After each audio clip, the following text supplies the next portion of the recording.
In this video, we're going to talk about 4 reasons not to sign an advance directive for healthcare. Hi, I'm Richard Barid. I'm with Smith Barid LLC. I'm an estate planning attorney and one half of the estate planning guys. If you've ever done any estate planning before, drafted a will, downloaded a form off the internet, you probably have heard of a living will. Well, the state of Georgia in 2007 changed our form, and it's no longer a living will or a healthcare power of attorney. It's now an advance directive for healthcare. Most people have heard of a living will. A living will is basically a document in which you put down what sort of life-sustaining treatment you want or do not want in certain life-end situation. In the state of Georgia, we use a healthcare directive.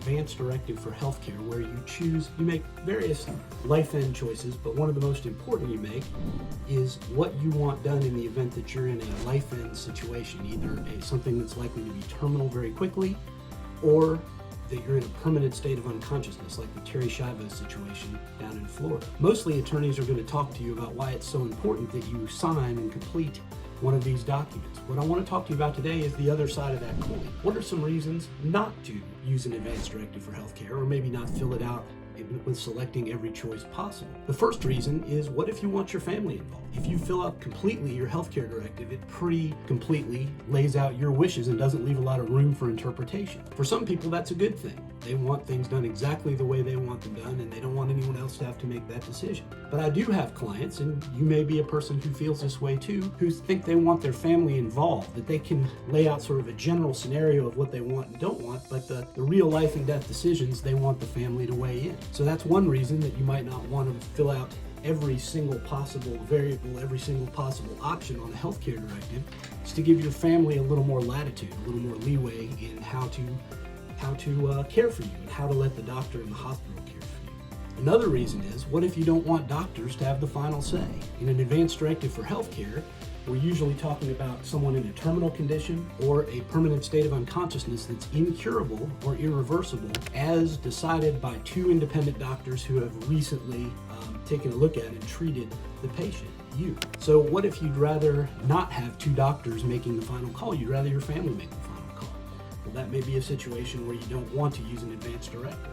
We do have some clients who will tell me that they want an extra week or an extra 2 weeks. So after those 2 doctors have decided and reported to the family, I'm sorry, there's nothing else we can do. This condition is irreversible or incurable or both, and there's nothing we're going to do that's going to save your loved one. What if what you want, we do have some clients who want this, once that proclamation is made by the 2 doctors, they want an extra week on the ventilator or wherever they are, an extra 2 weeks.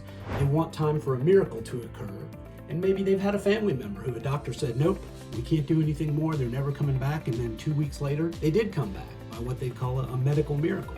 Well, those things do happen, and regardless of your beliefs of whether those are religious miracles or technological miracles, you may want a little less structure actually than you would have in an advance directive, just in case you want that extra 2 weeks or that extra month.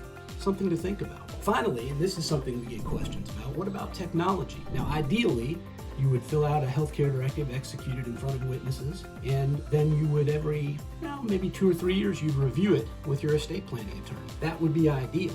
But we all know that a lot of people put together a plan, including an advance directive, sign it, that's a weight off their shoulders, they put it up on a shelf, and they don't talk about it or think about it again for a year or 10 years or 25 years is not that uncommon. In that amount of time, won't technology have changed? Won't you want to revisit that directive? So if you think you're the kind of person who will never update the directive, maybe you don't want to sign an advance directive because it might lock you into a type of treatment or withholding of a certain kind of treatment that you might want today, but you wouldn't want the same thing 20 years from now because technology has changed and gone in another direction. And maybe being able to restore you to full fitness in life is more possible 20 years from now. So these are just things to think about. What we like to encourage our clients to do is not to just read something on the internet, walk in the door and say, I need a living will. We'd rather you think about it, give you some things to think about. And this is not me or this firm saying you shouldn't have an advance directive. To the contrary, most of our clients do have an advance directive. But we want you to think about it from a critical point of view and think, not just my attorney says I should, or my doctor says I should put an advance directive together. But read that advanced directive, ask your estate planning attorney questions, and make intelligent choices that truly reflect what you want. Thanks for joining me today. If you want to find out how we can help your family, please click the button below to schedule an interview with our team today. Thank you.